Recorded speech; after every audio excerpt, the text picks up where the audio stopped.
প্রত্যেক ব্যক্তিকে কবর থেকে উঠানো হবে সেই অবস্থায় যে অবস্থায় সে মারা যাবে। অর্থাৎ মুমিনকে ইমানের অবস্থায় উঠানো হবে, মুনাফিককে মুনাফিকির অবস্থায় উঠানো হবে, কাফিরকে কুফরি অবস্থায় উঠানো হবে। তাই আমাদের দায়িত্ব, আমাদের মৃত্যু ইমানের অবস্থায় আসবে।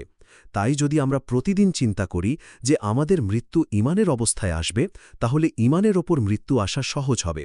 অন্যথায় শয়তান আমাদের ইমানের কি করবে, তাই প্রতিদিন চিন্তা করা গুরুত্বপূর্ণ। প্রত্যেক ব্যক্তিকে কবর থেকে উঠানো হবে সেই অবস্থায় যে অবস্থায় সে মারা যাবে। অর্থাৎ মুমিনকে ইমানের অবস্থায় উঠানো হবে, মুনাফিককে মুনাফিকির অবস্থায় উঠানো হবে, কাফিরকে কুফরি অবস্থায় উঠানো হবে। তাই আমাদের দায়িত্ব, আমাদের মৃত্যু ইমানের অবস্থায় আসবে।